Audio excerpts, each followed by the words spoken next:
Hello मेरे प्यारे बच्चों, स्वागत है आपका एक और नए वीडियो में। तो बच्चों, आज हम आपके लिए कला के कुछ महत्वपूर्ण प्रश्न लेके आए हैं और ये वो प्रश्न हैं जो परीक्षा की दृष्टि से बहुत ही ज़्यादा महत्वपूर्ण हैं, क्योंकि इसमें हमने परीक्षा में बार-बार आने वाले प्रश्नों को भी रखा है। तो इसलिए वीडियो को पूरा देखिएगा। अंत में आपके 10 प्रश्नों का टेस्ट होगा, वो ज़रूर लगाइएगा, क्योंकि वो प्रश्न ऐसे हैं जो परीक्षा में बार-बार आएँगे।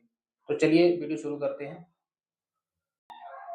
तो बच्चों, हमारा पहला प्रश्न है कि भारतीय कला का प्रारंभ किस काल से माना जाता है? तो सही आंसर हो जाएगा प्रागैतिहासिक काल। इतिहास में एक प्रागैतिहासिक काल है, यहाँ से जो है कला का प्रारंभ हुआ था। चलते हैं बेटा अगले प्रश्न पे। अगला प्रश्न कह रहा है कि भीमबेटका की गुफाएँ किस राज्य में स्थित हैं? तो हमारा सही आंसर हो जाएगा मध्य प्रदेश। तो देखिए बच्चों, ये हमने जो है कला का इतिहास लिया है, कला का पूरा इतिहास उठाया है, तो वहाँ से ये क्वेश्चन बन रहे हैं। इसीलिए आपको यहाँ पे इतिहास के प्रश्न दिखाई देंगे। इसके आगे चलेंगे तो हम आलेखन के पढ़ेंगे, उसके बाद प्राविधिक कला के भी पढ़ेंगे।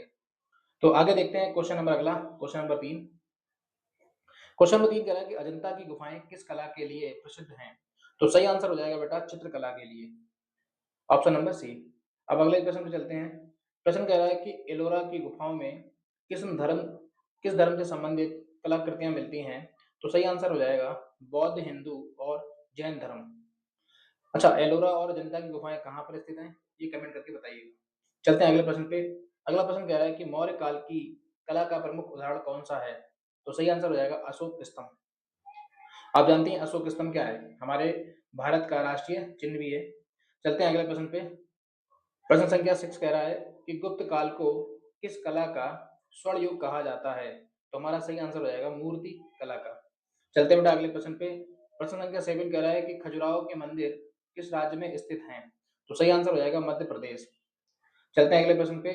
प्रश्न संख्या 8 कह रहा है कि कोणार्क का सूर्य मंदिर किस राज्य में स्थित है? तो सही आंसर हो जाएगा ओडिशा। नेक्स्ट प्रश्न पे चलते हैं।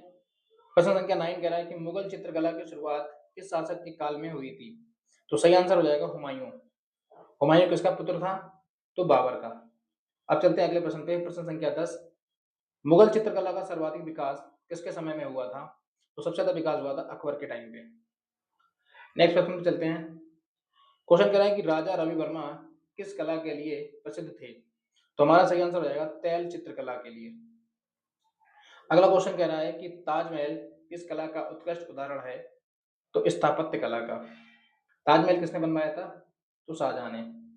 अगला प्रश्न कह रहा है कि अजंता की चित्रकला किससे संबंधित है? तो सही आंसर हो जाएगा जातक कथाओं से। इंपॉर्टेंट क्वेश्चन लगाइए इस पे। अगले क्वेश्चन पे चलते हैं कि मधुबनी चित्रकला किस राज्य से संबंधित है? तो सही आंसर हो जाएगा बिहार। अगला है कि दक्षिण भारत के मंदिरों की विशेषता क्या है? यहाँ पे द्रविड़ शैली का यूज किया गया है। नेक्स्ट क्वेश्चन है कि भारतीय कला में नागर शैली किससे संबंधित है? तो मंदिर स्थापत्य से। अगला क्वेश्चन कह रहा है कि कला के मूल तत्वों की संख्या कितनी मानी जाती है? तो हमारा सही जवाब हो जाएगा 6, ऑप्शन नंबर सी। अगला क्वेश्चन कह रहा है कि रंग के कितने मुख्य प्रकार होते हैं? तो हमारे पास 2 रंग होते हैं, प्राथमिक और द्वितीयक। लेकिन रंगों के अगर प्रकार पूछा जाए तो 3 रंग होते हैं, लाल, पीला और नीला। अब चलते हैं अगले प्रश्न पे। प्रश्न संख्या 19 कह रहा है 2 प्राथमिक रंगों के मिश्रण से क्या बनता है? तो द्वितीयक रंग बनता है। नेक्स्ट क्वेश्चन कह रहा है कि आलेखन कला का मुख्य उद्देश्य क्या होता है? तो रेखाओं द्वारा चित्र बनाना। नेक्स्ट कह रहा है कि आलेखन कला का संबंध किससे है? तो सही आंसर हो जाएगा रेखा से। अगला क्वेश्चन देखिए क्या कह रहा है, स्केच किसे कहते हैं? तो शीघ्र बनाया हुआ रेखा चित्र क्या कहलाता है? स्केच कहलाता है। अगला क्वेश्चन है कि आलेखन में सर्वाधिक प्रयोग होने वाला साधन कौन सा है?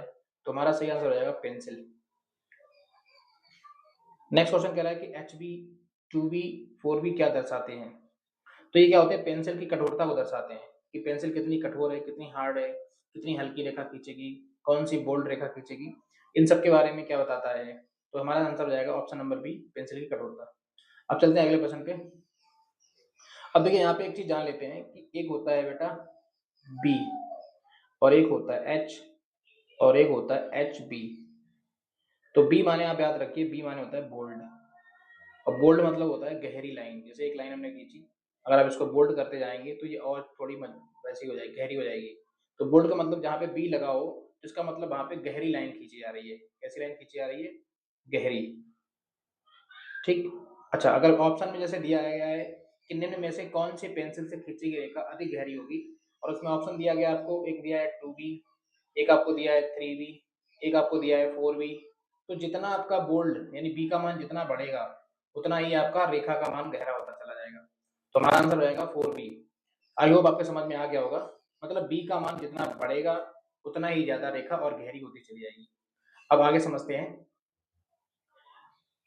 हाँ, अगला है एच। एच माने बेटा होता है हल्का। इसको आप समझ सकते हैं हल्का, हल्की रेखा। एच माने हल्की। ठीक। अच्छा, एक हमने ऐसे लाइन खींची तो इसका मतलब हल्की। अगर हल्की लाइन खींचनी है तो हमें एच का यूज करना पड़ेगा। जैसे हमने एक ऑप्शन दिया है कि निम्न में से कौन सी पेंसिल से खींची गई रेखा हल्की होगी, तो 2H, 3H, यहाँ लिख दिया 4H। तो इसमें एच का मान जितना ज्यादा बढ़ जाएगा तो उतनी ज्यादा रेखा हल्की होती चली जाएगी। तो हमारा आंसर हो जाएगा 4H वाला। आई होप आपको ये क्लियर हो गया होगा। अब ये ऑप्शन एक और बचता है HB। HB का मतलब होता है सामान्य रेखा, जो कि हम अपना स्कूलों में यूज करते हैं पेंसिल। तो इससे जो है सामान्य रेखा जो है खींची जा सकती है। तो हमारा आंसर हो जाएगा HB। HB किसके लिए होती है, तो सामान्य रेखा के लिए। अब चलते हैं बेटा अगले प्रश्न पे। अगला पेंसिल कह रहा है कि गहरी रेखाएं किस पेंसिल से बनती हैं। अब गहरी कहाँ किससे बनेगी, अब देखिए एक ऑप्शन यहाँ पे एच, एच माने हल्की होती है, एच बी सामान्य होती है, और यहाँ पे एक बी, बी माने बोल्ड गहरी होती है। लेकिन यहाँ पे एक ऑप्शन और दिया है 4B, तो 4B यानी ऑप्शन नंबर डी हो जाएगा। अगले क्वेश्चन हम चलते हैं कि हल्की रेखा बनाने के लिए कौन सी पेंसिल उपयुक्त है। तो देखिए यहाँ पे 6B दिया है, तो ये तो गहरी हो जाएगा, 4B गहरी हो जाएगा, HB सामान्य हो जाएगा, लेकिन जो H है वो हमारा सही हो जाएगा। तो ऑप्शन नंबर डी हमारा सही आंसर हो जाएगा। अब चलते हैं अगले प्रश्न पे। अगला प्रश्न कह रहा है कि रूपरेखा का अर्थ क्या होता है। तो चित्र की बाहरी सीमा, जैसे कोई भी चित्र है उसका अगर हम बाहरी सीमा तैयार करते हैं तो उसको हम क्या कहते हैं, रूपरेखा। अगले प्रश्न पे चलते हैं कि आलेखन कला में छाया का प्रयोग क्यों किया जाता है। तो हमारा सही आंसर हो जाएगा गहराई दिखाने के लिए। बेटा अगर वीडियो आपको पसंद आ रहा है तो वीडियो को लाइक कर दीजिए, और साथ ही अपने दोस्तों को भी शेयर कर दीजिए, क्योंकि वीडियो बनाने में काफ़ी मेहनत लगती है। और आपका एग्जाम 10 मार्च को होने वाला है, उसकी जो है तैयारी इसी चैनल पे आपको मिलती रहेगी। इसके बाद जो है अगला वीडियो हम प्राकृतिक कला का लेके आएंगे, उसके जो टॉप MCQ है वो कराएंगे, और इसके अलावा जो भी आपके प्रश्न बनते हैं कला के वो भी हम इसमें करवाएंगे। आप यकीन मानिए आपके 95 प्लस नंबर जो है कला में आएंगे। अब बेटा चलते हैं अगले प्रश्न पे। क्वेश्चन कह रहा है कि लाइट और शेड किससे संबंधित है। तो हमारा सही आंसर हो जाएगा टोन से। क्वेश्चन कह रहा है कि पूरक रंग किसे कहते हैं। तो आमने सामने के जो रंग होते हैं उन्हें हम क्या कहते हैं, पूरक रंग कहते हैं। जैसे क्वेश्चन है कि लाल का पूरक रंग कौन सा होता है, तो हमारा आंसर हो जाएगा हरा। नेक्स्ट क्वेश्चन है कि गर्म रंग कौन से होते हैं। अच्छा, गर्म को हम बेटा उष्ण और बोलते हैं। कभी कभी पेपर में ऐसे लिखा जाता है उष्ण, तो उष्ण का मतलब क्या होता है, गर्म। तो गर्म रंग कौन सा हो जाएगा हमारा, एक तो लाल हो जाएगा, पीला, नारंगी, ये हमारे लाल यानी कि ऑप्शन नंबर सी हो जाएगा। अगला प्रश्न कह रहा है कि ठंडे रंग कौन से होते हैं। तो हरा और नीला, ऑप्शन नंबर सी। अगला कह रहा है कि रंगों का सही मेल क्या कहलाता है।